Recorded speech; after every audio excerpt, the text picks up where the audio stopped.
right, hello wine-drinking people. Time for more of what I've had to drink yesterday. And those of you that are seeing this for the first time are going, what happened? How did I miss the Lewis tasting?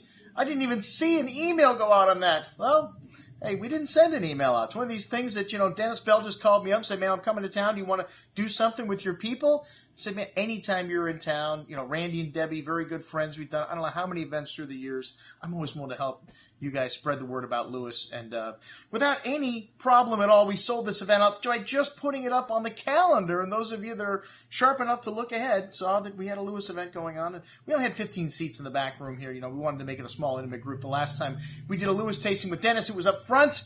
And that one we had like 50 people at. And then Randy and Debbie were here last year. The same thing. No menu, no price, no wines. Dinner sold out without even sending an email out. We got an incredible following for Randy and Debbie's wines here. And it's great to see Dennis taking over the family tradition. These guys celebrated 20 years in the wine business with their own label. They started before that with Oakville Ranch. That's where I met Randy and Debbie at the bar Cafe Max. I've told the story many times. These guys stopped in to see me. They didn't have an appointment. And I kind of brushed them off and said, guys, I'm busy, man. You don't have an appointment? And, of course, they sent me a Christmas card that year. I thought it was very nice. And then proceeded to come back every year. Cafe Max was their first stop. And, Randy would order a glass of everything that I had by the glass. And I was very impressed that he could systematically pick out which wine was which. But even more impressed with the fact that he could drink 8 glasses of wine while sitting at the bar Cafe Max. And we became good friends. The rest is history. These guys making some of the greatest wines in California, mostly Napa, but they've got some stuff coming out of Sonoma. And we get a little bit of everything they make. The Rosé of Syrah was something new a couple years ago, and I said, come on, send us out a case. And now we've, sold 3 or 4 cases of this wine. A lovely little rosé, bone dry, lovely pretty strawberry red cherry pie-like fruit on the nose with rose petal floral notes and a touch of spice. This wine, really lovely fruit coming through on the palate, and but finishes bone dry with pretty floral notes, red berry fruit. A really delicious rosé, great for the climate that we have here. Rosé hasn't caught on as like we thought it would in South Florida, other than on South Beach. You see a lot of people drinking rosés in the daytime. That's a problem. People just don't drink enough in the daytime here in South Florida. All right, and then we went on to the Sauvignon Blanc, which is a relatively new wine. They started in 08 and 08 through 2010, or I think 11. They made it from a vineyard up on Mount Vita that Rudd owns, and they eventually said, we're going to need to let Sauvignon Blanc back because they saw how great the Lewis and Sauvignon Blanc was, and hey, their Sauvignon Blanc is great also. They make great wines at Rudd, but these guys are resourceful. They don't own a vineyard, and, since 1992, they've been making some of the highest scoring wines, both white and red, of any winery in Napa, according to the Wine Spectator. And this Sauvignon Blanc is now from a vineyard that is right next to the winery. And this wine's got a bit of a musky quality to it, a little different flavor profile, maybe not quite as rich as that wine from Mount Vita, but has a lovely tropical fruit still to the nose, guava, pink grapefruit, melon, green fig, and a nice amount of that briny kind of character to the bouquet, a little salty note to it, that minerality showing a little different on the valley floor, but really bright and refreshing wine on the tongue. This wine's got a nice richness to the mid-palate still, and leaves the tongue salivating for food, something we love about Sauvignon Blanc with that light briny character. A perfect pairing for the goat cheese last night. Excellent juice. The 2 Chardonnays up next, the Napa and the Russian River.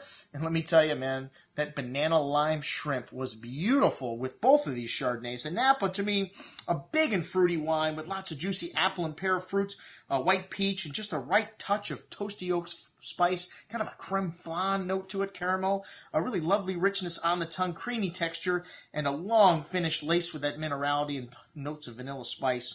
Excellent juice. The Russian River from 2012, really lush, also lovely tropical fruit, Asian pear, notes of vanilla bean, creme brulee, cinnamon spice. A really rich Chardonnay. To me, the Sonoma wine just has a little bit more zest to the finish. Really exotic fruit, papaya, zesty citrus, like I said, through the finish. Really rich, but also balanced. All these wines have deft balance, even though they're borderline over the top in terms of richness. And this Russian River leaving your tongue salivating for a second glass. Also, lovely balance there. Excellent wine. I don't know which one I like better. It's a toss-up. They're both really good. All right, next we're on to the Merlot. And the Merlot from Lewis is one of my favorite wines that they do. This is coming from Kennebec Ranch. And these guys make a tiny amount of this, just 3 barrels. And I always ask for, 1, 2 cases, as much as I can get, because certain vintages, this is my favorite wine the Lewises make. Even better than the Reserve Cabernet.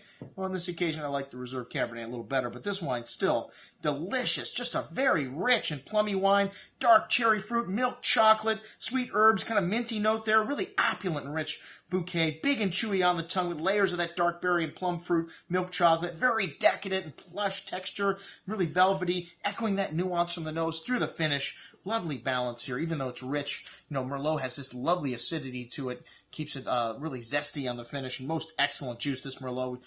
We drank one of the 12 bottles we got, but rumor has it we may get another case or two of this Merlot for the 2011 vintage, which was a difficult year, and that is the sign of a truly great producer. All three of the 2011 reds we had were most excellent. Really good juice, man. Some of the best 2011 vintage Napa wines that I've had thus far. The Lewis Syrah, lovely dark cherry liqueur-like fruit, sweet tobacco spice, a lovely toasty, oaky, almost a campfire wood note to that, bittersweet chocolate, fresh plowed black earth, lovely minerality. Even though these wines are big, they still speak about the place where they're from. A big and chewy wine on the tongue with layers of that dark fruit, dark chocolate, sweet berry, really rich, decadent, smooth texture, and lovely finish on this wine, too. Even though it's big and ripe, still has a lovely freshness to it. Like I said, the hallmark of Lewis wines, even though they are big, they are still lovely, have lovely balance, and just yearn for you to drink another glass, or the rest of the bottle for that matter. And then the Cabernets are up next, 2011 Napa Cab and 2010 Reserve. And like I said, this 2011, really showy on the next day. That is the sign of a truly great wine, one that drinks even better on the second day, as both of these wines did. Well, all of them did, even the whites. This wine's got a lovely dark cherry and cassis-like fruit,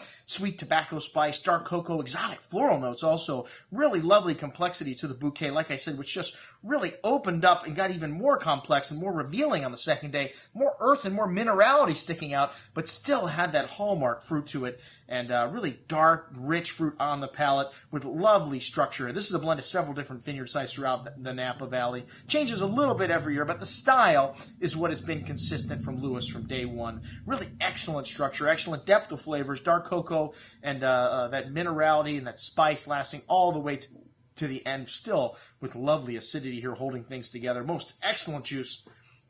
Hey, at $98 it should be.